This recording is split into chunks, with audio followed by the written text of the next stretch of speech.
Pues buenas noches, sean todos bienvenidos a nuestra tercer clase que tenemos de la Biblia hebrea. Y pues poco a poco hemos ido pues profundizando, como dicen por ahí, para que no se me acalambren, dice. Y pues hay cosas que como que sí nos, dijéramos los mexicanos, nos mueve el tapete.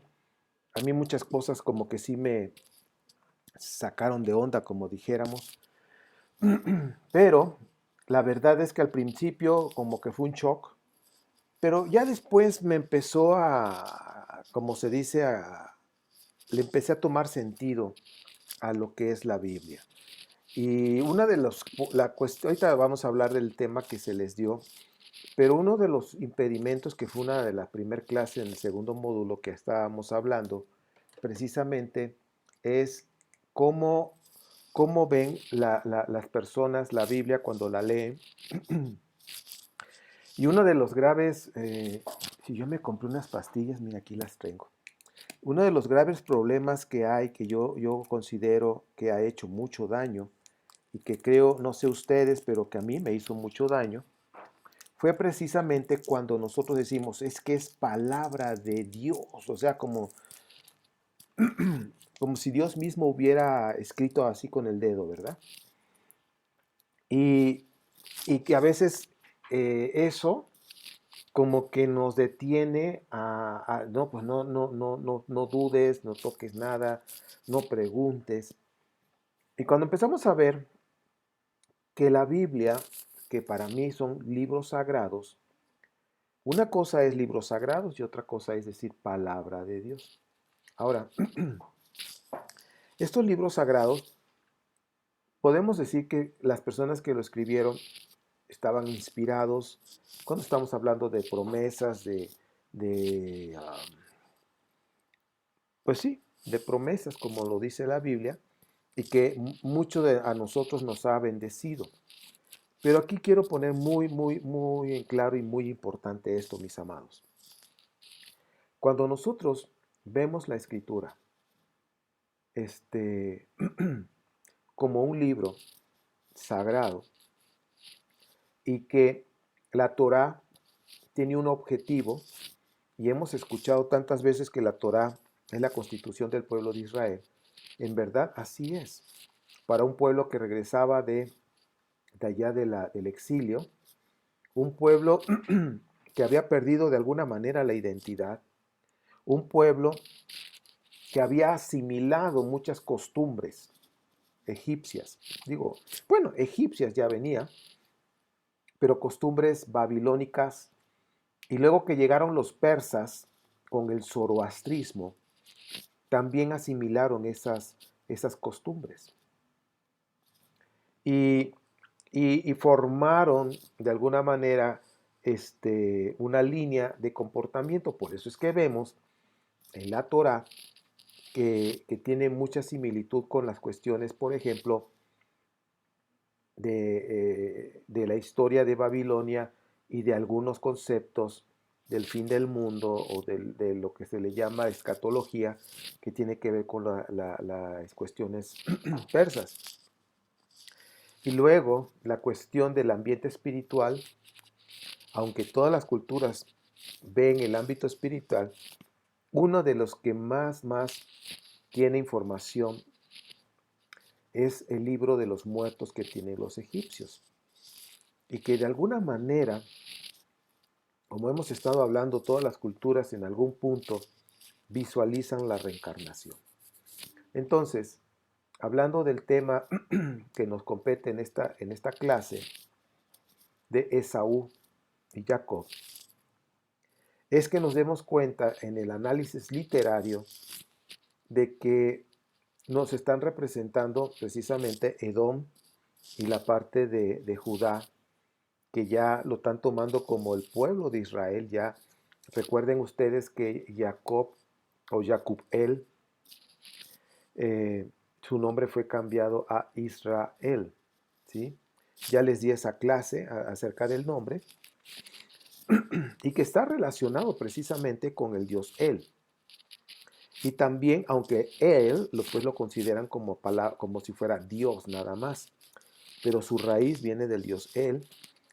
Incluso los ángeles, arcángeles importantes, Miguel, Rafael, Gabriel y pues Misael y tantos otros ángeles que hay, todos terminan en él, para que se den cuenta de esa influencia que había del reino de Israel, porque el reino del norte estaban más enfocados al Dios él.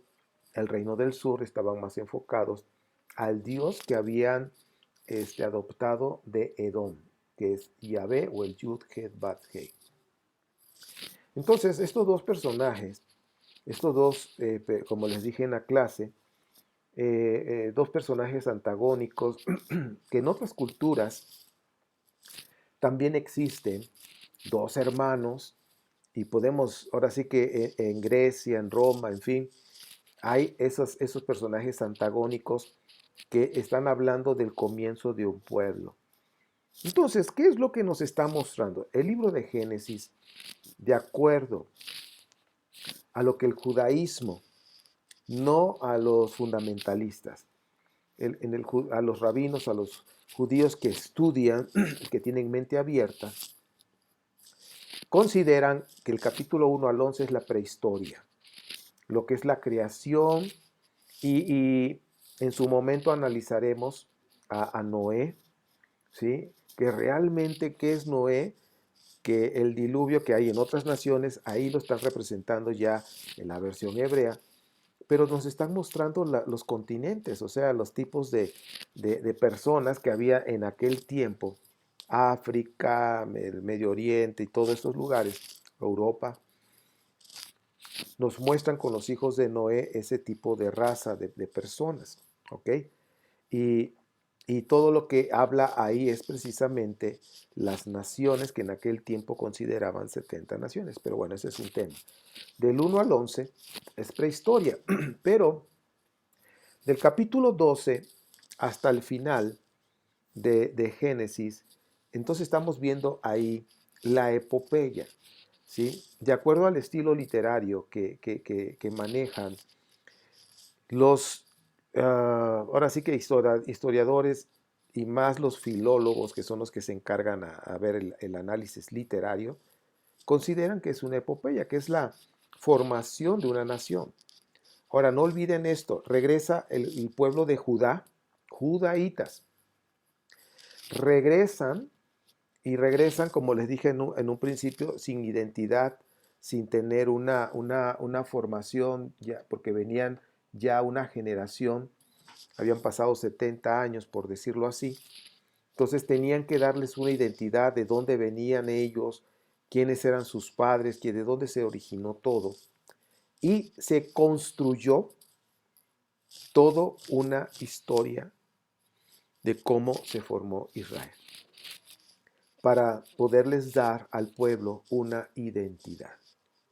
Y pues bueno, lo que vemos en lo que es la Torá, que ya sabemos que se construyó en el siglo V antes de la era cristiana, que se compiló, y la verdad pues es una obra de arte, hablando de literatura, aunque en esa compilación se repiten ciertas cosas y en algunos puntos como que llegan quizás a contraponerse.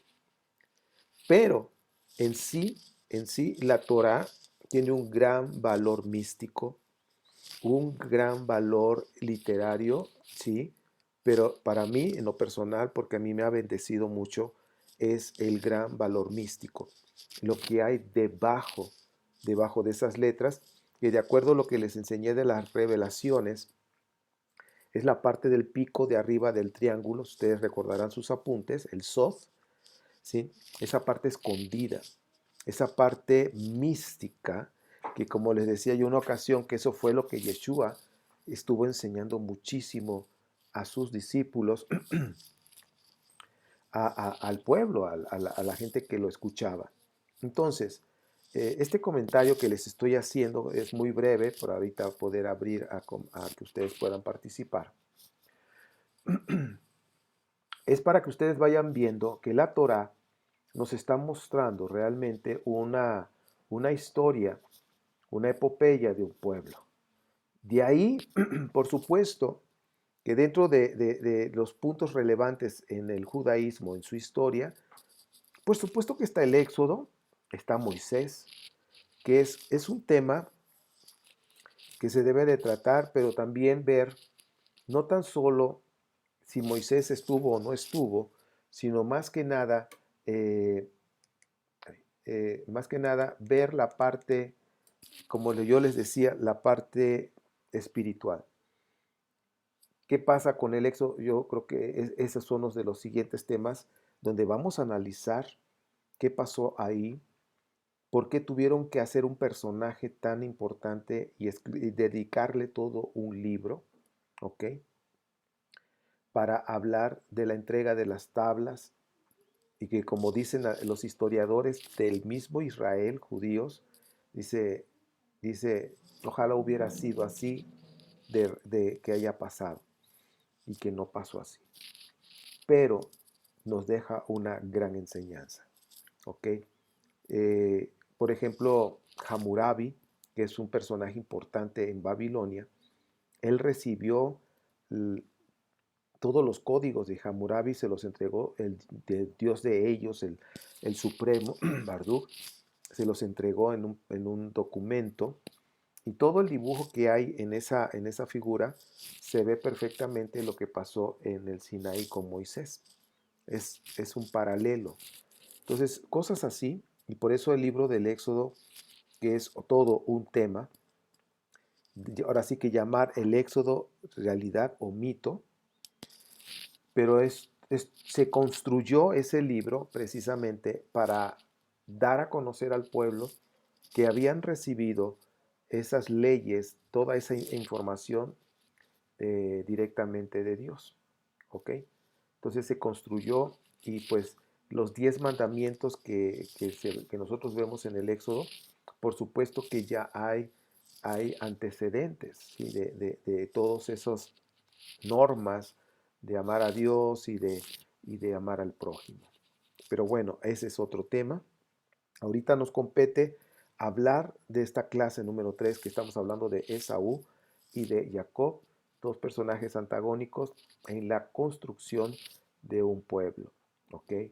Y como yo les dije en la clase, muestran a Jacob, por supuesto, a Jacob como, aunque hay dos versiones, uno lo muestra no muy bien como el profeta Oseas, él como que no le caía muy bien lo que decían de Jacob, él más bien lo veía como un pecador, como alguien que hizo algo incorrecto.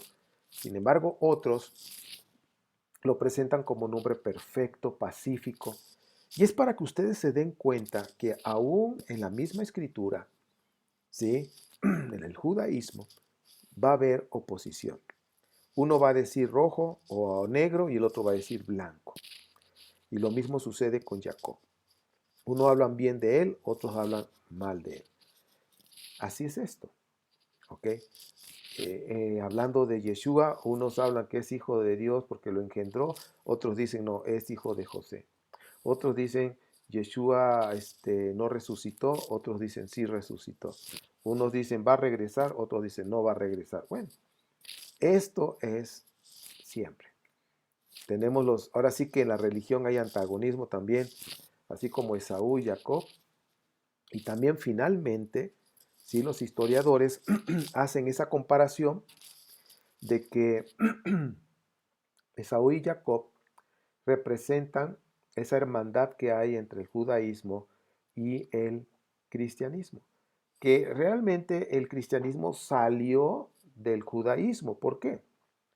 Porque los primeros que empezaron en el cristianismo, vamos a decirlo así, mesiánicos, pues eran judíos que creían en Yeshua, pero ya después el cristianismo romano empezó a descartar, a hacer a un lado a los judíos y decir que ya Israel había sido desplazado y que ellos ahora son el primogénito, los que tienen la bendición. Y pues bueno, entonces lo que quiero explicar aquí es que siempre va a haber un blanco y un negro, el yin y el yang. Por eso es importante que ustedes lean, que ustedes analicen, que usen su cabecita, su cerebro y que vean la escritura, y ese es el concepto de cada quien ya, ¿sí? Yo les dije cómo lo veo y que yo respeto mucho la Biblia y los veo como libros sagrados, tanto el antiguo como el nuevo o el Tanaj y el Brit Hadashah, o como le digas. Para mí son libros de respeto, ¿ok? Aunque sé que muchas cosas no sucedieron, pero lo importante es qué mensaje el redactor nos quiso transmitir. Y es el mensaje espiritual que es lo que tiene más valor.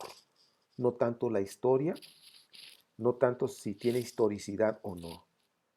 Y poco a poco los he ido llevando a que ustedes puedan escudriñar cuál es la parte espiritual que está escondida ahí. Y vamos a ir descubriendo cada vez más esa parte que nos conecta con Dios. Termino diciendo esto. ¿Qué me deja a mí saber? Pues que Saúl y Jacob son dos personajes antagónicos dentro de la construcción de un pueblo, ¿sí?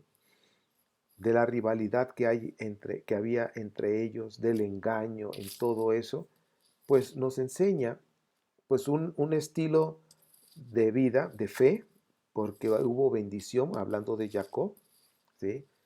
Y que prosperó por caminar con Dios, por hacer ese pacto con Él, de acuerdo al relato que nos muestra, ¿sí? Que se le presentó precisamente en Peniel, en Betel. Si te das cuenta, todos esos nombres tienen que ver con el Dios Él, ¿ok? Entonces, lo importante es ver el mensaje que nos transmite el Génesis, por ejemplo, la escalera al cielo, donde los ángeles suben y bajan, de hablar de esa conexión espiritual, donde Jacob pudo ver ese ámbito espiritual de acuerdo al relato. ¿Sí? El escritor nos está mandando el mensaje de que hay esa interacción del cielo y la tierra, de esos ángeles, que fue el tema pasado. Por eso yo les di el tema pasado. ¿Por qué? Porque ustedes se van a dar cuenta de la interacción en la historia de Génesis de los ángeles. Los ángeles son reales. Entonces, significa que el redactor o los redactores que compusieron este libro de Génesis, las cuatro fuentes que sabemos, sabían perfectamente la existencia de ángeles, ¿sí? Sabían perfectamente que existían y que había una interacción entre ellos y nosotros. Hasta el día de hoy, ¿ok? Hasta el día de hoy esa interacción existe. Y que creo yo que no debemos tener miedo, ni mucho menos, pero de acuerdo a las escrituras, hay un ángel, por lo menos uno, que está a tu lado, que está comisionado para estar contigo, para ayudarte, para guiarte, como lo vimos en la clase pasada, para enseñarte. Y pues toda esa comunicación, aunque tú no te das cuenta a veces, es mental, ¿ok? Entonces, eso es lo que nos deja Génesis, ¿sí? Vemos esa interacción de ángeles, uno que vino y que luchó y que le cambió el nombre y cosas así. Y que siempre había un ángel que les estaba dando un mensaje, haz esto, haz el otro, haz acá, haz acullá, ¿no? Y ese mensaje que nos da Génesis, ese mensaje es el que debemos recoger, ¿sí? Independientemente si pasó o no pasó, hay un mensaje que es real, que es la parte espiritual. Y con eso debemos quedarnos. Tenemos que aprender a caminar con nuestro Padre Eterno, y recuerden que de acuerdo a las Escrituras, ¿sí? El Padre ahora sí que se comunica a través de sus siervos, los ángeles. ¿Ok? Pues bueno, hasta aquí lo voy a dejar. Y si hay algún comentario, agregar, enriquecer, o si hay alguna pregunta, lo hacemos. Ok, Cintia, te Am, escuchamos. bueno, solo es un comentario. Se me hizo muy interesante porque yo siempre me preguntaba qué rayos hacía la ley del talión que pertenece al código de Hammurabi en la Biblia. O sea, siempre me había preguntado y nunca nadie me había podido responder. Me siento feliz porque ya encontré la respuesta. Es la influencia babilónica, ¿verdad? Y lo que la ley del talión dice, pues es ojo por ojo y diente por diente.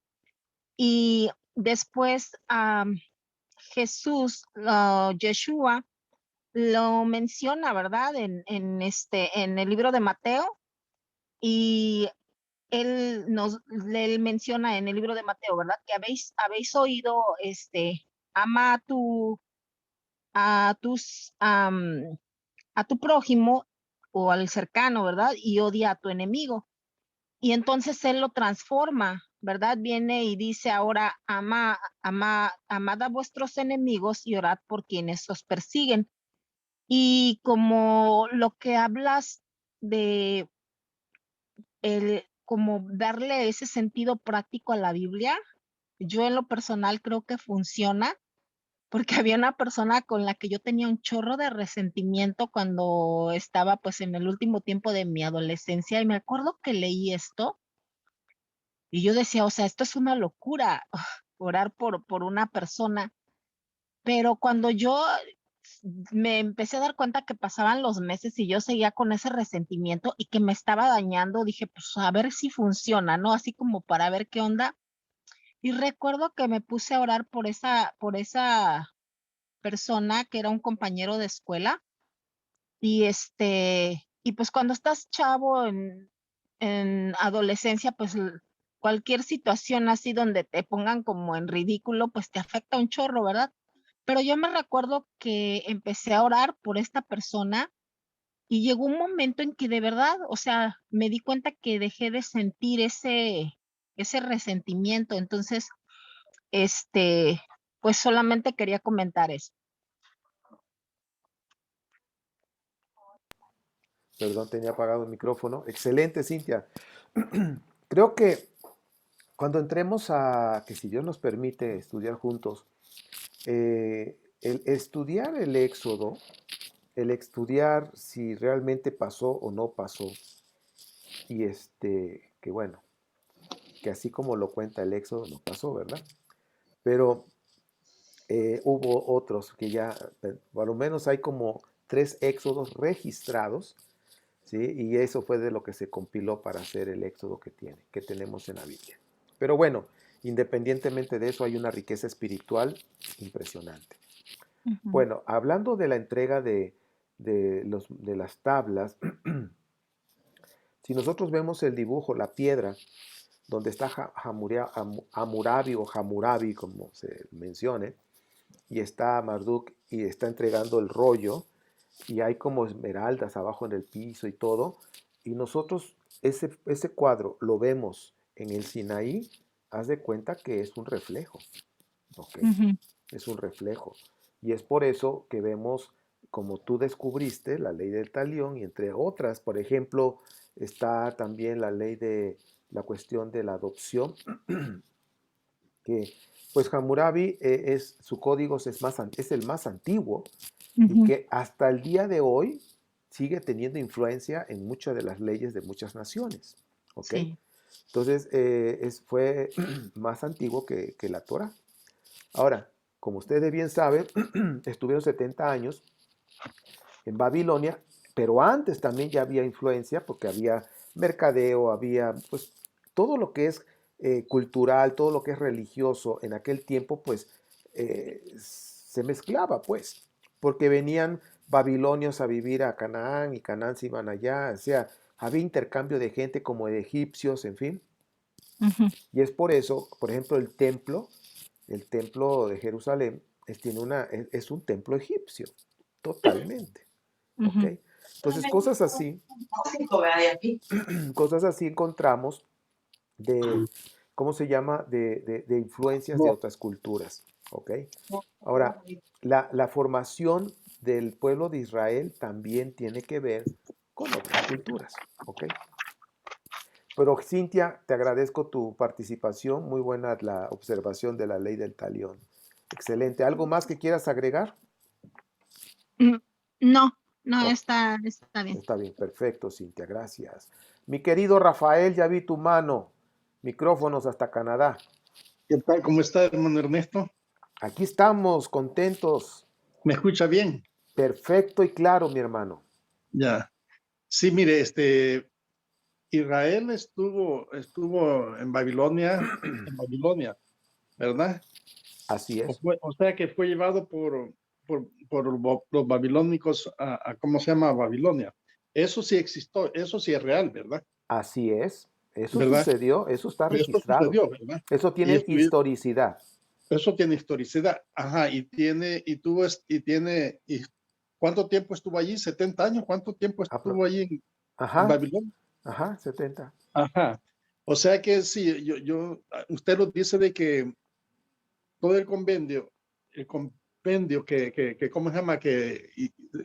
Formaron ellos, los israelitas, los sacerdotes, cuando salieron del exilio, era para que Israel tuviera una identidad, porque ellos estaban en Babilonia, ¿verdad? Y ellos no eran de allá, Sí, ¿verdad? fueron desterrados Ajá.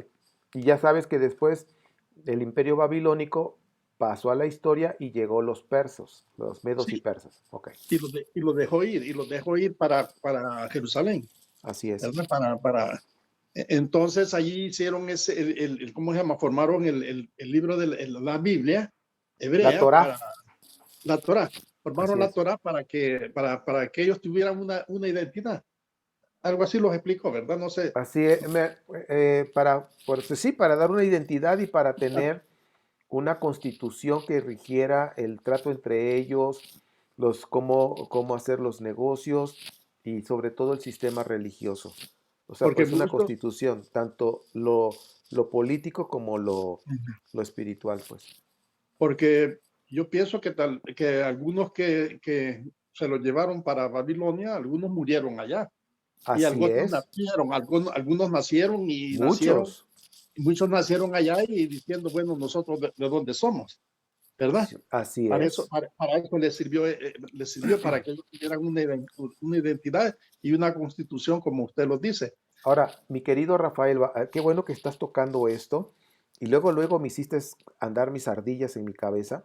Ujú, Imagínate personas que se llevaron de 20, 25 años, 30, ujú, algunos de 40, si es que les va bien, porque antes el índice de la edad no era tan alto como ahora, ¿sí? Había, por ejemplo, egipcios que vivían 30 años y ya eran, vivir 35 años era ya de gane, 40 ni se diga, ¿no? Entonces ujú, vamos a ser generosos. Esas personas que se llevaron, que vamos a decir que eran de 15, 20 años, si estuvieron de 70, pues ya eran de 90 años cuando regresaron, ¿no? Ya estaban viejitos. ujú, Pero cuando estaban allá, procrearon hijos ujú.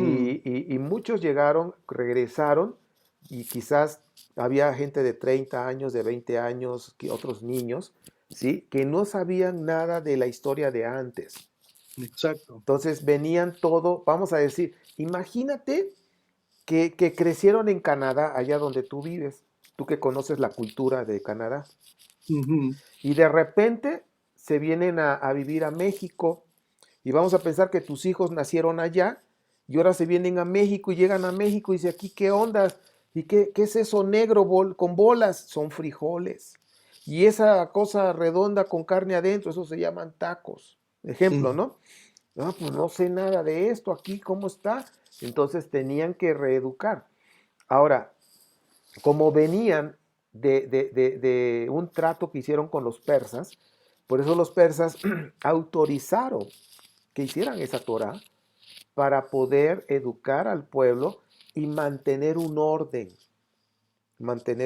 porque Israel iba a ser vasallo de los persas. Entonces esa Torah iba a servir para eso y Esdras, desde ese tiempo, desde el 450, 350 que se entregó, desde ese tiempo se empezó a decir es palabra de Dios, es palabra de Dios. Empezaron a meter eso a la gente, ta, ta, ta, ta. hasta el año 100 antes de la era cristiana, aceptaron que era palabra de Dios. Fue por un proceso, nada más quería yo, perdón que ahorita te regreso el micrófono, yo nada más porque dijiste es un punto tan importante de que se fueron personas, muchos murieron allá, pero la gran mayoría que regresó a Judá prácticamente eran jóvenes nuevos, que no sabían nada de su cultura, de su patria, por decirlo así. Muy buena Sí, observación que hiciste, mi hermano. sí, Excelente. sí, en eso me puse a pensar porque cuando usted dijo de que habían formado la Torah allí para darles una identidad, entonces yo me puse a pensar, sí, entonces la formaron porque la gente que nació de allá, ellos en persa no eran de persa, no que eran, eran israelitas. Entonces ellos, Judaítas. judaítas, ¿verdad? Judaítas. Entonces ellos tenían que tener esa identidad y por eso quizás formaron eso por los muchachos, los jóvenes, ¿verdad? Ah, Por las y las futuras generaciones que venían después, así ¿verdad? es. Ajá. Entonces, ahora, esto ya hicimos, ya platicamos anteriormente, pero quiero reafirmar, Sí, este, palabra de Dios en la Torá, hay palabra inspirada. Lo sí, único que uno no sabe cuál es la palabra inspirada y cuál es la palabra de los hombres, que uno diga si esta palabra es inspirada por Dios, se le inspiró a un profeta, o esta es un relato que la hicieron y la agarraron de otras culturas. Pero en sí hubo revelación, tanto, tanto en diversas culturas ha habido revelación claro, para que, para que se forme. Vaya, por ejemplo, usted sabe que solamente el hombre que tiene uno dice, esa chispa divina, ¿verdad? Venimos de Dios. Solamente Dios nos puede dar a nosotros esos mandamientos que son tan hermosos para que a nosotros nos vaya bien, ¿verdad? Esos mandamientos que no matarás, amarás a tu prójimo, honrarás a tus padres, a tus madres, todos esos mandamientos tienen que haber sido inspirados,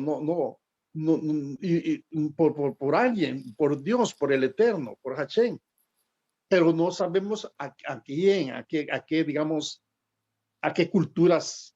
O sea que no podemos decir nosotros, según lo que yo estoy viendo, no podemos decir nosotros, no sé, ríjame, ¿verdad?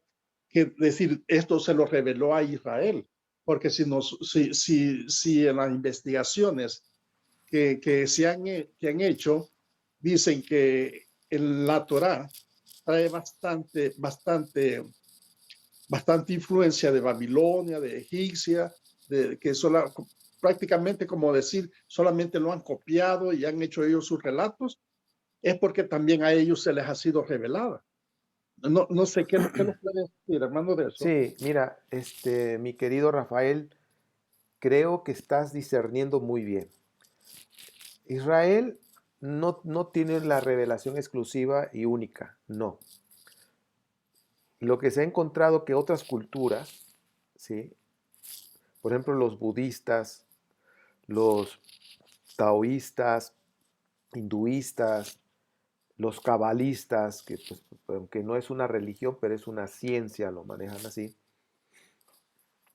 manejan el mismo lenguaje, manejan puntos importantes y que son muy, muy, muy similares. Lo que la Biblia, hablando de la Biblia hebrea, que es la que estamos estudiando, ¿cómo vamos a discernir? Esto es inspiración de Dios. Todo lo que te conecte con Dios, todo lo que te motive a practicar justicia y bondad, a ser humilde, o sea, lo que Dios siempre de alguna manera ha inspirado a través de los profetas, han dicho el mismo mensaje, eso es inspirado, ¿sí? Todo lo que vaya en esa misma línea, todo lo que me conecte con Dios. Ahora, vamos a pensar, la ley del talión, ¿sí? Que habla de ojo por ojo, diente por diente, o sea, lo que te hagan hay que hacerlo, ¿no? Ahí es donde se tiene que pasar y filtrar por lo que es el ADN de Dios, que es lo que he estado enseñando últimamente. ¿Cuál es? Amor y luz, ¿ok? Esos dos conceptos, por ejemplo, que he estado leyendo otras culturas, me doy cuenta que hablan del mismo concepto, amor y luz, amor y luz. Y quizás lo expresan en otras palabras, en otra, vamos a pensar, ustedes han escuchado cuando dice, esta persona tiene muy mala vibra, han oído eso, ¿verdad? Sí, Bueno, eso de la mala vibra, ay no, pues eso es de la nueva era, pues no, o sea, la nueva era es el que lo dio a conocer más, pero es el mismo lenguaje que está en la Biblia. Porque la vibra se tiene que ver con la luz. Cuando dice tiene muy mala vibra, significa que tiene muy bajo nivel de luz, ¿sí? No brilla. ¿Por qué? Porque hay mucha maldad en la persona. Porque la luz, ¿qué es? Son vibraciones, ¿ok? Por eso se habla de vibra. Está hablando con el brillo de la persona. Por eso, si lo decimos en otro lenguaje, lo que Yeshua dijo en Mateo 5, 14 al 16, hubiera dicho, tengan buena vibra, muchachos, porque eso honra a Dios. ¿Y qué significa? Brillen, ¿ok? Ahora, yo sí estoy convencido que Dios ha dado revelación, que ha mostrado cosas a otras culturas acerca del reino espiritual, o lo que se llama en otros lenguajes, planos astrales. Ya les enseñé de las 7 cielos, los 7 tierras. En otras culturas dicen lo mismo, hablan de 7 hablan de 7 planos. Lo dicen de otra manera, pero es la misma changa, nada más que con otro vestido. He estado observando, porque tengo un montón de libros y me pongo a leer, a ver cómo lo dice el libro de los muertos, cómo dice esto acá, el libro de los muertos de Egipto, y en fin, digo, pues es que es lo mismo, nada más que usan otra manera, como si fueran sinónimos, otros nombres. Es el plano astral, no, pues es el reino espiritual, no, el reino de Dios, los planos astrales, 7 tierras, 7 cielos, pero finalmente te están hablando de ese mismo, o sea, de ese mismo ámbito espiritual que existe, ¿ok?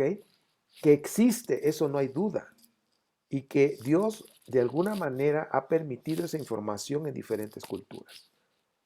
Por eso, eh, yo aprendo de otros, si me va a ayudar a ser mejor persona y me va a ayudar a conectarme más con Dios, amarlo más, yo acepto consejos, me explico.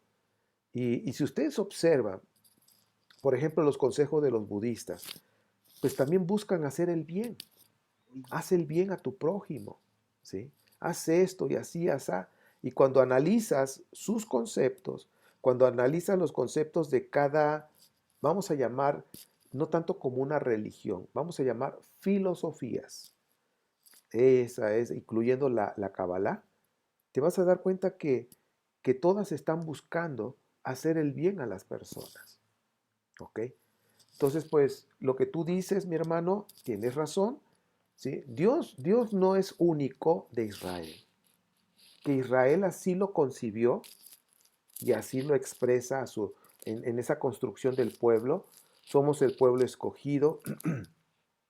Y han sacado tantos midrash especulativos donde dice de que, bueno, es que la Torá se la ofreció a las 70 naciones en el tiempo de Noah. Pero ninguna nación, sobre todo ya cuando llegó Nimrod, pero ninguna nación aceptó la Torah, solamente nosotros los israelitas, comenzando con Abraham, él sí aceptó la Torah. Todas esas son midrash especulativos para darle forma a sus creencias, a la construcción de su nación. ¿Ok? Y van a encontrar ustedes Torás que vienen con explicaciones de los rabinos, que muchas de ellas son mitos. Ahora con el libro que les di de mitos hebreos, y ustedes ven y checan las midrash o las explicaciones rabínicas de la Torá, de las parashá o de las porciones, se van a encontrar que muchas de esas cosas están dentro del libro de los mitos, porque yo lo he descubierto también. ¿Sí? Cuando estoy leyendo, tengo un libro, bueno, tengo varios donde hay comentarios, digo, ay, esto viene en los mitos, este es un mito. ¿Ok? Entonces, pues bueno, no sé si te pude yo ayudar a comprender un poquito y a reforzar lo que tú estabas diciendo, ¿no? Sí, está bien, hermano Ernesto. Sí, ya entendí un poco mejor. Y si es así, pienso yo también de que corríjame si no estoy bien, que así como en el judaísmo, en el cristianismo, hay idolatría, así también en las otras culturas, digo yo, no han de ser idólatras todos, no que ha de haber, digamos, sus libros sagrados y ha de haber también idolatría, digamos, en esas culturas. No sé si Sí, por supuesto, mi hermano, tienes razón. Mira, yo hace tiempo comentaba de que en Netflix vi una serie que me habían recomendado hace tiempo que se llama Vikingos, con Ragnar que le llaman, y el principal. Y me puse a verlo, pero con lentes como de historiador, ¿no? No soy historiador, pero digo, a ver, ¿cómo es la cultura de allá de Noruega y de los vikingos? Y empecé a analizar sus creencias en la misma película porque me fui a la enciclopedia a buscar acerca de los vikingos, cuál era su religión, en qué creían y todo. Y wow, o sea, es impresionante cómo hay similitudes en todas las culturas, incluso la mexicana, que estamos aquí con nuestros ancestros, los mayas, los aztecas, en fin, ¿sí? Hay una similitud de dioses y que ofrecían sacrificios, donde ofrecían sangre. ¿Cómo es que en diferentes culturas, de alguna manera, estaban haciendo lo mismo? ¿Sí? Entonces, si no han visto esa serie, véanla con ojos de historiador, porque pues prácticamente esa serie tiene que ver mucho con la historia. Claro, lo hacen drama y todo lo que tú quieras, pero a mí me impresionó sus creencias y lo que estoy tocando por el tema que dijo mi hermano es la idolatría. Tenían sus dioses donde hacían sacrificios humanos en algún punto y que antiguamente se hacían sacrificios humanos que hasta el día de hoy se siguen haciendo sacrificios humanos, sobre todo en fechas claves, lo que conocemos como los satanistas, ¿ok? Siguen haciendo sacrificios de niños y de mujeres vírgenes hasta el día de hoy. Entonces la idolatría ha existido al paso del tiempo y al menos estoy hablando de una cultura, la cultura vikinga. Me falta estudiar, meterme a estudiar bien, por ejemplo, los chinos, su cultura, qué creían, cuáles eran sus ídolos, antiguamente, antiguo, estoy hablando de hace miles de años, y cuando salieron sus famosos filósofos, eran pues muy relacionados a otros filósofos de otras culturas en otros lugares. Es impresionante esto. Por eso yo les hablo de que hay una gran similitud en cuanto a las cosas espirituales, en lo que se refiere al reino espiritual, hay una similitud en todas las culturas, Ya. no más que con otros nombres. Pero la idolatría ha existido en todas Ya. las culturas. Sí, pero yo quiero ver, quiero llegar a este punto A ver, de que, vaya, por ejemplo, en Babilonia. En Babilonia tiene sus libros, ¿verdad? Sagrados, claro, pero, pero en sí, digo yo, los libros sagrados que ellos tienen, no sé, a ese punto quiero llegar. No sé si allí ellos han metido la idolatría o la idolatría, digamos, lo han practicado, lo han practicado, por decir una cosa, nosotros tenemos la Torá, pero la Torá los enseña cosas buenas, pero los señala también las cosas que han hecho malas, ¿verdad? Entonces, así han de ser en otras culturas. Sí, Que el libro que ellos tienen les señala las cosas buenas, esto es bueno, pero esto hicieron por esto y por eso es que les fue mal. También ellos han de tener esos relatos, ¿verdad, hermano? sí hay información antigua. Pues tenemos el de Hammurabi, que es uno de los más antiguos. Tenemos la historia del diluvio, que también es muy antigua en acádico, en lenguaje acadio. Pero hablando de la idolatría que estabas tocando, muchos de estas culturas antiguamente visualizaban a un dios o al dios que llamaban Dios, al Supremo, y lo relacionaban con algún animal, como para tener un reflejo de Dios. Por ejemplo, el dios El, y en algún momento también a Yahvé, lo representaron con un toro. Igual en Egipto había un dios con toro, ¿ok? En muchas culturas el toro también era por la fuerza y los cuernos, lo que representan como autoridad, en fin, poder. Y muchos practicaron esa idolatría sin saber que era idolatría, ¿ok? Hablando del antiguo Israel, el antiguo Israel era politeísta e idólatra, ¿ok?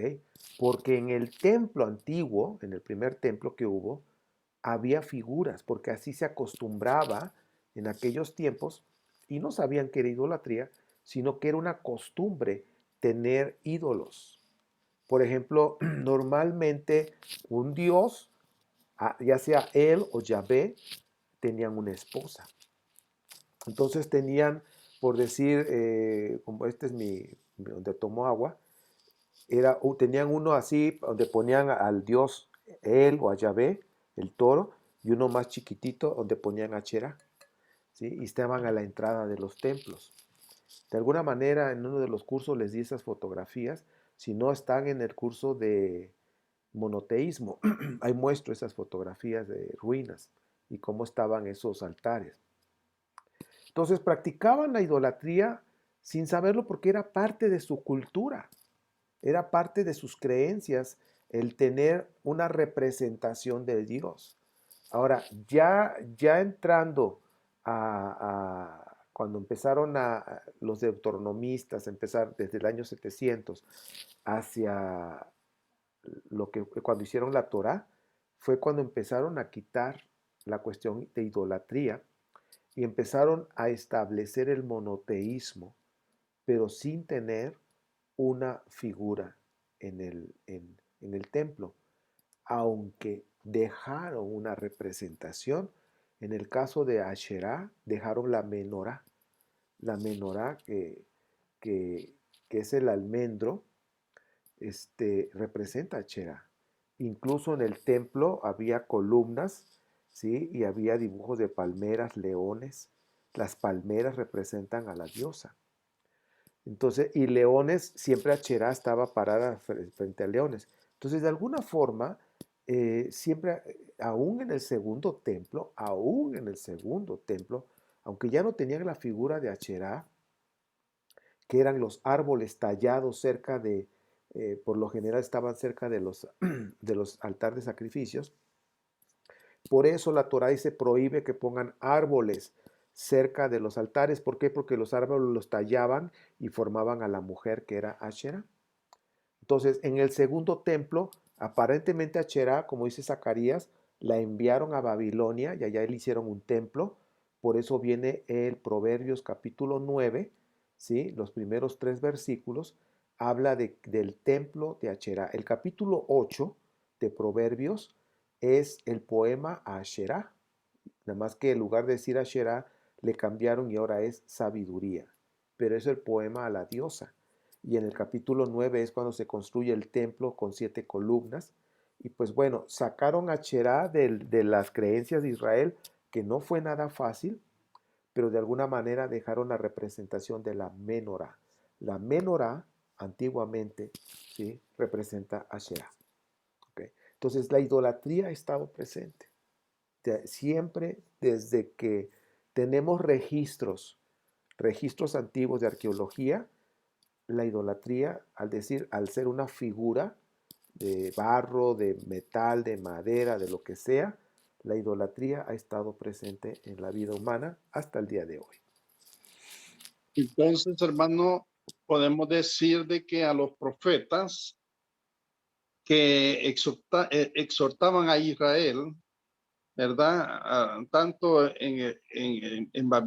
tanto en el exilio como antes del exilio y después del exilio, a ellos, ellos comenzaron ya a exhortar y decirle a Israel que se volvieran a Dios, que dejaran la idolatría. O sea que entonces yo pienso que a ellos ya se les dio una revelación mejor, una revelación referente a Hachén, que Hachén es uno, como dice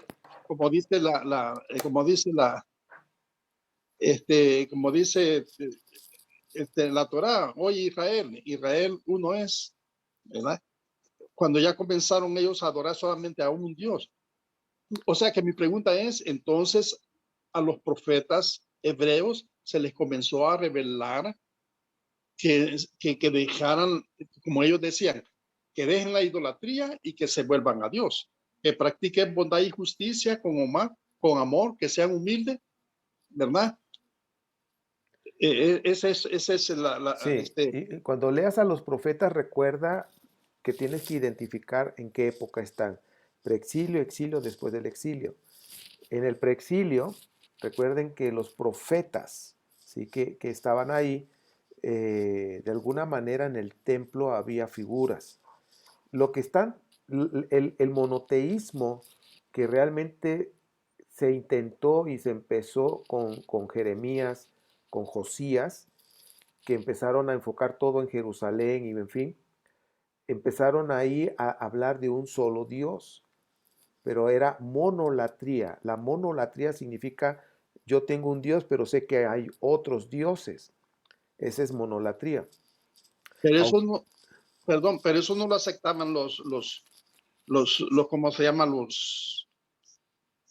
Los profetas, no que ellos le decían a Israel que dejaran eso y que se volvieran a Hachén. Mira, O ellos estaban de acuerdo con toda esa idolatría también. pues mira, te lo voy a poner fácil. Los 10 mandamientos hay monolatría. ¿Sí? Ujú, Cuando dice, no tendrás dioses fuera de mí, entonces están reconociendo que hay otros dioses. ujú, ¿Ok? Bueno, ahí hay monolatría. O sea, monolatría significa, yo tengo un dios y se llama Yahvé o Hashem. Sé que hay otros dioses, pero yo nada más adoro a Hashem. Eso se llama monolatría. Porque yo nada más tengo un dios, pero sé que hay otros, aunque yo no los adoro. Ahora, después viene la idolatría, ¿sí? O el politeísmo. El monoteísmo es nada más hay un dios y no hay otros dioses. Ese es monoteísmo, pero el monoteísmo se empezó a construir ya más fuerte después del exilio.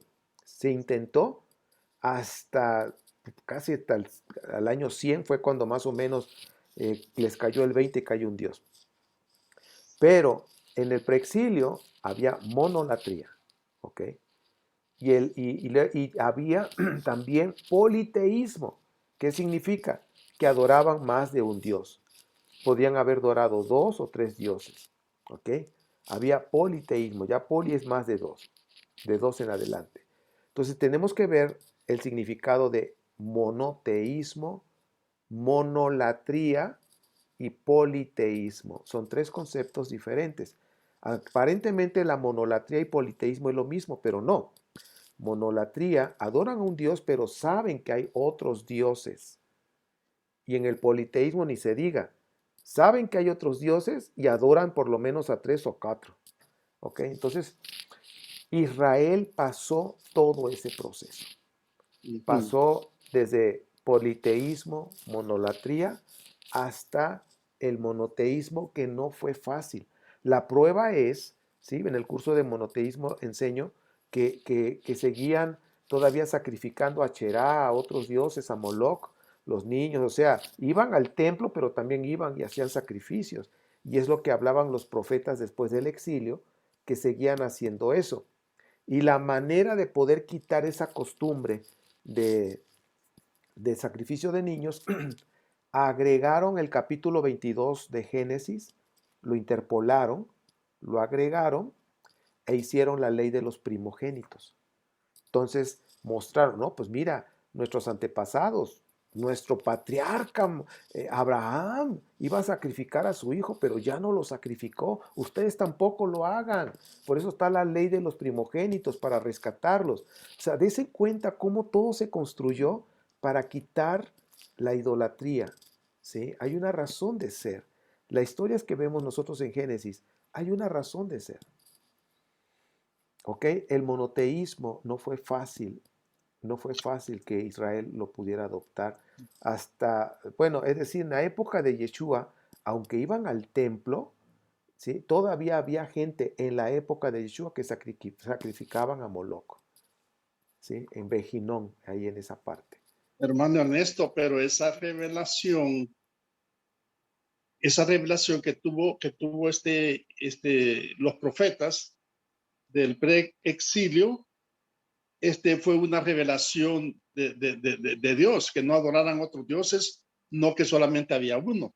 Porque antes como usted dice, ellos sabían que se adoraba un Dios, pero habían otros dioses también. Pero esa revelación que se les dio a ellos de que no, como usted dice que es un proceso que ha pasado Israel, pero yo me pongo a pensar, pero yo pienso que ese proceso no ha sido así nomás, no que ha de haber habido una revelación que le han de haber dicho a un profeta, miren, están adorando ustedes falsamente. Bueno, y eso lo dice la Torah.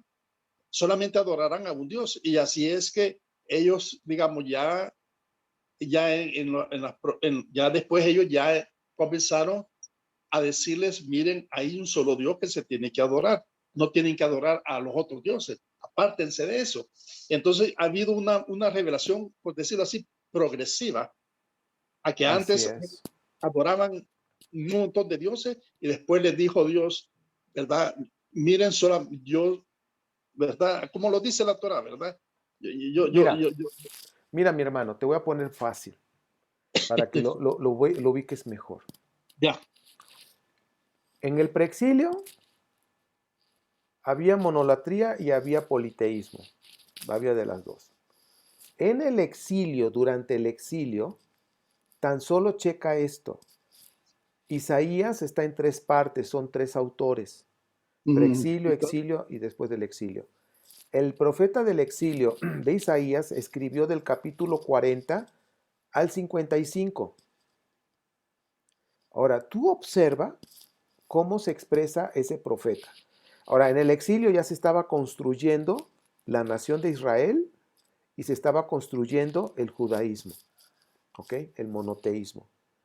Fíjate que el profeta, que es anónimo, no sabemos quién es, que más habla de que hay un solo Dios, es el segundo profeta o el deutor Isaías, o el segundo Isaías, ¿sí? Porque hay una parte, si no me equivoco, el 40, dice, yo soy Hashem y no hay otro Dios fuera de mí, punto y se acabó. Así O es. sea, ¿les quedó claro o no? O sea, no, ahí ya no hay monolatría. Ahí está diciendo, yo soy Hashem. No hay otro Dios. Ahora, como tenían que sacar a Asherah, que era la mamá, ¿sí? Siempre las mamás como que son más, te abrazan y que son más melosas las mamás. Observa cómo el profeta presenta a Dios como una madre que los parió, que una madre no te abandona, aunque unas madres abandonan a sus hijos. Dice, yo jamás te voy a abandonar, te voy a tener, te voy a dar de comer como una madre. Yo te parí, por decirlo así, ¿no? Entonces, presentan a Dios ya como es espiritual, presenta como hombre, como papá y como mamá, el segundo Isaías. Entonces, si te das cuenta, el segundo Isaías tenía un paquete. Dice, bueno, voy a presentar a Dios como el único. Entonces, ¿quién hizo el mal? Ah, caray, a ver cómo lo hacemos, cómo manejamos esto, ¿verdad? ¿Quién es el mal? ¿De dónde viene? Entonces, todo eso para poderle mostrar al pueblo que hay un solo Dios, que ya no necesita una esposa. Ahora la esposa se llama Israel, es la esposa de Dios. Entonces ya Acherá se fue y dice, ¿y ahora quién va a ser la esposa? Pues siempre ha tenido una esposa, Dios. No, ahora es el pueblo de Israel. Si te das cuenta, en el exilio se construyó esos pensamientos. Aparte también se construyó la idea de que antes el único hijo de Dios era el rey, los profetas o el sumo sacerdote. Pero después del exilio, cuando regresaron, dice, no, ahora hijos de Dios es todo el pueblo. Todos somos hijos de Dios. Entonces hubo una evolución, hubo una evolución espiritual de creencias Ujú. monoteístas, de esposa, de hijo, o sea, de funciones, para poder, como quitaron a dioses, ahora es Israel. Y todo, ahora sí que Israel gira alrededor de un solo Dios, que es como papá y como mamá. Es el segundo Isaías y esto es en el exilio. Para terminar, hermano Ernesto, Adelante, mi hermano, con gusto. sí, en la Torá se nos habla acerca de Ismael, ¿verdad? De Isaac, de Sara y los habla de Agar también. Y los habla también de la enemistad de que ellos tuvieron. Y por qué es que se narra, por qué es que Abraham dejó ir a Agar con Ismael. Bueno, a lo que quiero llegar es a esto, de que de allí viene, que se lo dice a nosotros, que ahí viene la enemistad que tienen los árabes con con los israelitas, que no se iban bien y son hermanos. Entonces, pero si nosotros estamos hablando de que todas estas cosas son cosas, narraciones que no han sucedido, que no sucedieron, ¿verdad? Entonces, ¿de dónde viene la enemistad entre los dos pueblos? Lo que pasa es que tienen que de alguna manera explicar cómo es la relación de que los israelitas son cananeos, ¿ok? Ujú. Entonces siempre había egipcios, estaban los fenicios, la Mesopotamia, los de Turquía, en fin, todos había una influencia muy fuerte. Ahora, si nosotros nos damos cuenta, ¿quién era Agar? Agar era una princesa egipcia, ¿ok? Ujú. Era una princesa egipcia que según las narraciones extrabíblicas, Jubileos y el otro, se me fue el nombre, hay otro libro que es como el segundo Génesis, y habla de que cuando estuvo Abraham allá, pues y que presentó a su mujer como su hermana y la historia, entonces el faraón les dio una sierva que era su hija que tuvo con una concubina, pero era hija, tenía sangre real, por decirlo así. Entonces Agar era princesa egipcia, aunque la Torá no lo dice. Entonces vemos ahí la relación con los egipcios. Entonces Ismael, vemos que entonces Abraham tuvo un hijo con una egipcia. ¿Ok? Ahí viene un egipcio. Pero aquí también nos está mostrando un patrón, un patrón. El segundo, el segundo, el segundo, el segundo es el buenazo. Chequen el patrón. Abraham. Abraham tuvo dos hijos. El primero, ¿quién fue? Ismael. El segundo, Isaac. ¿De quién fue la bendición? Del segundo, Isaac. Ahora, Isaac, otra vez, puros estériles, ¿eh? O sea, date cuenta, puros estériles. Isaac, y eso es la construcción de un pueblo. Isaac tuvo dos hijos. Entonces, para empezar, su mujer estéril. ¿Quién fue el primero? Esaú. ¿Quién fue el segundo? Jacob. ¿Quién se llevó la bendición? Jacob. Ahora, Jacob, de acuerdo al relato donde conectan a todas las tribus de ese lugar, dice, tuvo 12 hijos. Pero la primera mujer, que se la dieron por engaño, con Lea, tuvo a Rubén, su primogénito.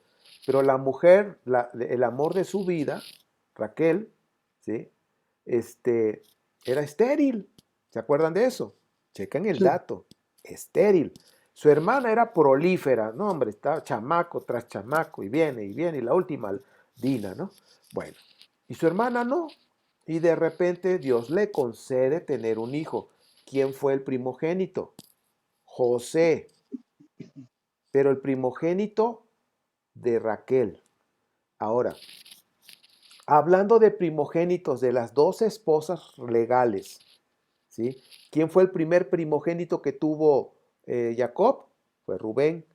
Pero Rubén, porque se puso ahí un pleito ranchero que hubo ahí familiar, ya no recibió la primogenitura. ¿A quién se la dieron? A José. Y José es el segundo primogénito de las esposas legales. ¿Sí lo ven? Entonces José es el segundo otra vez. Luego José tuvo hijos y viene con la bendición que los adopta ahora Jacob para poder completar las 12 tribus, ¿sí? ¿Y de quién se llevó la bendición? Efraín. ¿Y quién es? El segundo. Entonces, si te Sí. das cuenta, es segundo. Hay un patrón, hay un patrón, ¿sí? Ahora, de hecho, si ustedes se dan cuenta, pues todo tiene que ver con Judá. El rey de dónde va a salir de Judá. El templo donde tiene que estar en Judá. O sea, todo tiene que ver con Judá, Judá. ¿Por qué? Porque los escritores son judaítas. Entonces, hay un patrón espiritual que están marcando en la construcción del pueblo de Israel.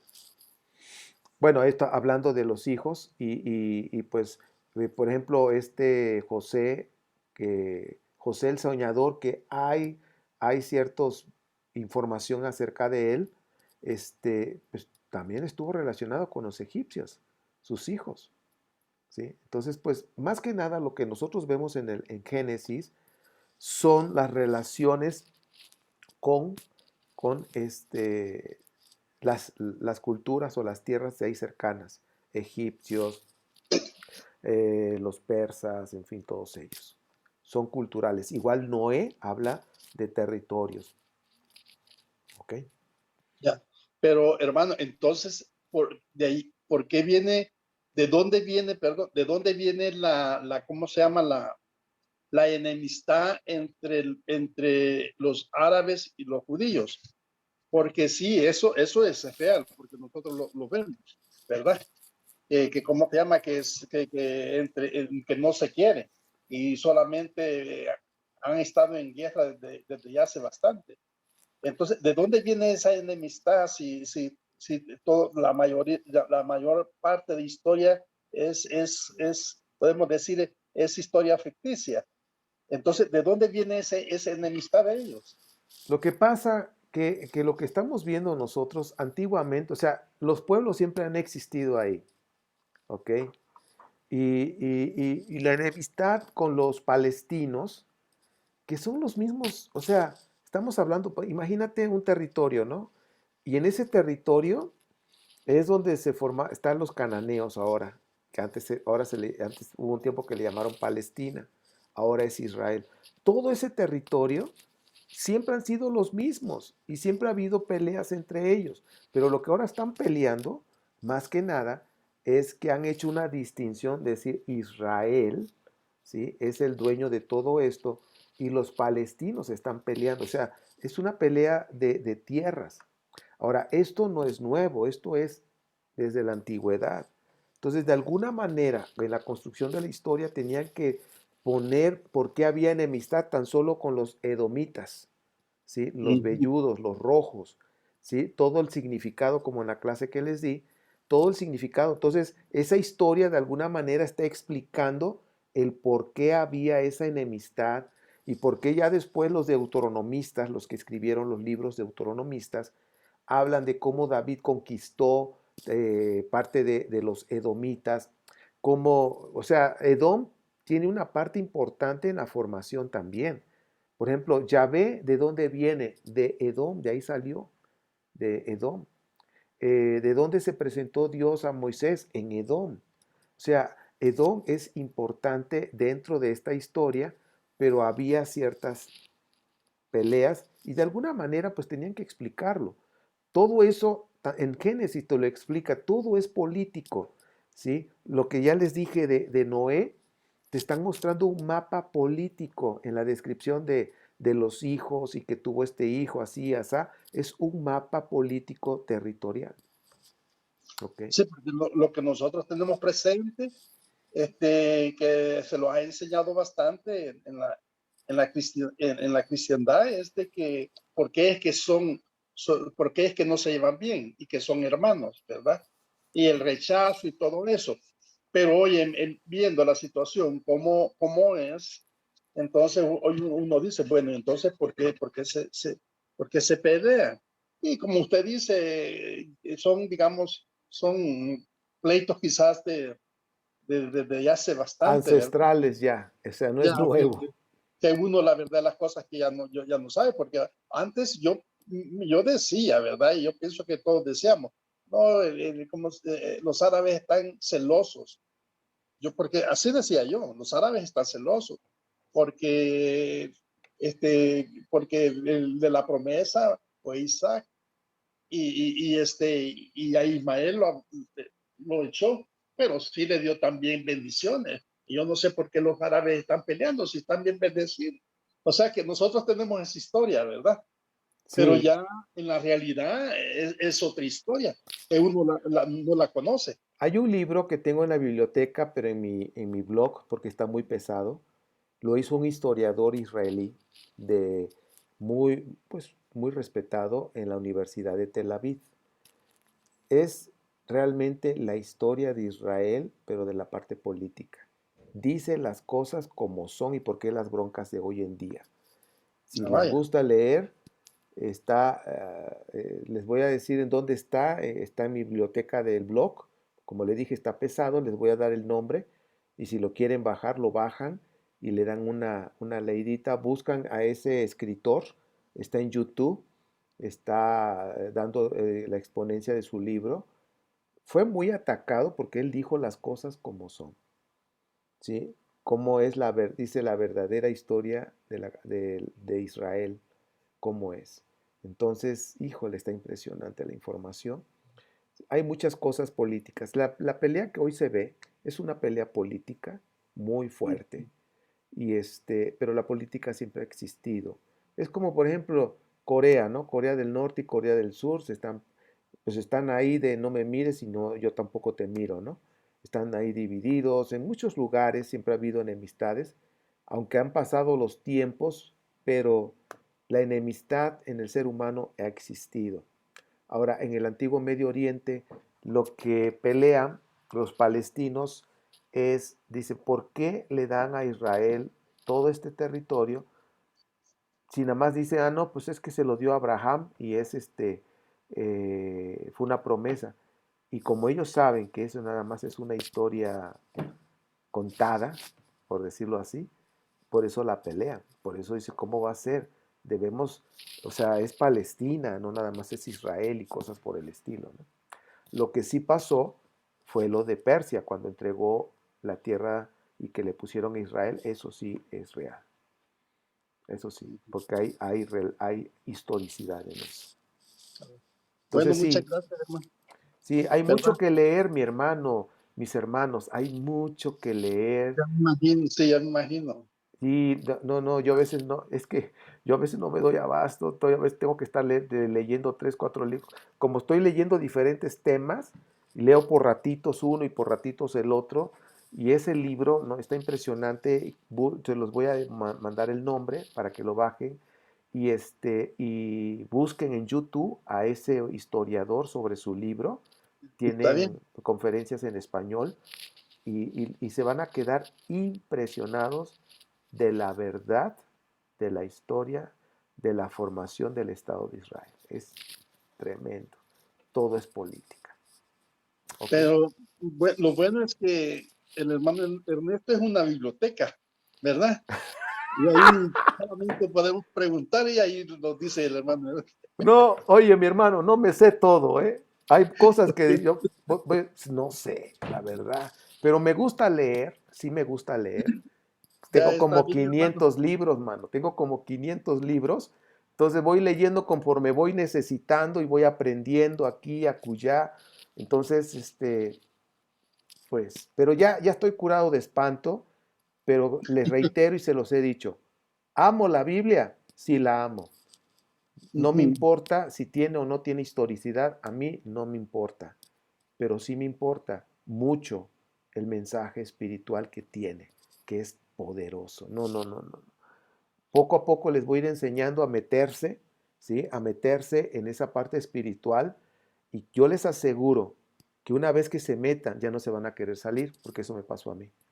Ya. Yo amo la Torah, ¿sí? Porque tiene una riqueza espiritual. Que si Abraham, que esto, que los camellos no eran así, que no sé cuál, no me importa, ¿sí? Que esto, que no tampoco. Pero lo espiritual, hombre, hay una riqueza deliciosa. Y yo eso es lo que pretendo en estos cursos, compartirles. Que no No, les afecte eso, sino que vean lo no, está bien, espiritual. hermano. No, a mí no me afecta. Lo único que uno quiere conocer, como usted dice, que nuestra fe no esté basada en una fe vaga, ¿verdad? No, no En que, fantasías religiosas. sí, no que nosotros tenemos que conocer la verdad, ¿verdad? La verdad, cómo sucedieron los hechos. Así Ahora, es. la Biblia es una bendición, ¿verdad? La Biblia nosotros la tenemos tiene principios espirituales para, como dice usted, para agradar a Hashem, Sí, para vivir una vida con bendición aquí en esta tierra, sí. ¿verdad? Sí, me está preguntando Cintia en nombre del historiador si me dan, ahorita que terminemos la clase y nos despidamos, voy a ir a mi biblioteca y les voy a pasar el link para que ahí lo bajen, ahí viene el nombre y viene todo para que ustedes puedan investigar, pues extra clase y que bajen el libro o lo puedan comprar también, que es muy bueno, y también escuchen sus conferencias tanto en inglés como en español. ¿Ok? Bueno, Pues muchas gracias, bueno, hermano Ernesto. mi hermano, es un placer. Te aventaste un jonrón con tus preguntas y comentarios. Muchas Gracias gracias igualmente. por participar, mi querido Rafael. Y Cintia, ahorita terminando, les mando la información en el grupo del curso para que ustedes puedan leer o investigar acerca de lo que les digo y esos materiales que existen. Hizo 2 libros este historiador y están buenísimos. Y tengo uno que en mi biblioteca que no pesa tanto, eso se los voy a mandar ahorita para que lo tengan ustedes, que es como un recuento del libro, que ese creo no pesa mucho y ese se los puedo. Voy a intentar a ver si, a ver si Telegram lo puede cargar, que creo carga más que ¿cómo se llama? Que WhatsApp. Entonces, si Telegram me lo acepta, lo de una vez se les paso en los libros. ¿Ok? Mis amados, ya se nos fue el tiempo. Y si se quedaron picados, bueno, pues para la próxima que va a ser. Oye, qué rápido se va el tiempo, ya va a ser la última clase. Pero acuérdense que en las últimas clases siempre me gusta y deseo que puedan decir qué aprendieron. No vengo a enseñarles que descubrir el hilo negro para nada. Lo que les estoy intentando enseñarles es a que ustedes aprendan a investigar, ¿ok? Que ustedes aprendan a investigar y sobre todo el objetivo de estos cursos es que amemos más a Dios y que nos metamos más en su presencia, a conocerlo a Él y la Torah nos va a ayudar mucho porque tiene muchos principios espirituales ahí, ¿ok? Pues les mando un fuerte abrazo, ahora sí, muchas bendiciones. Todo, estoy compartiendo pequeñas capsulitas ahí en Facebook de reflexión, de proverbios, de salmos, en fin. Me estoy esforzando por compartir algo, 5 o 10 minutos, de lunes a viernes, y espero que sea de utilidad también para ustedes, ¿ok? Shalom, shalom, buenas noches, un abrazo para todos y nuevamente reitero mi gratitud por participar. Normita, no sé si te quedaste con dudas o preguntas, pero pues ahora no las hago. Tú eres la primera, la próxima. ¿Sí tenías preguntas? No, no, no, no. Pues estoy aprendiendo y hay cosas que sí me inquietan y otras cosas que no, ¿verdad? O otras cosas que, Bueno, así anótalas que, para que para el próximo, si Dios nos permite estar juntos, nos comentas qué fue lo que te dejó con la boca abierta. Será muy bueno eso, ¿ok? ok. Muchas bendiciones, un abrazo, shalom, shalom. Abrazos, bye bye.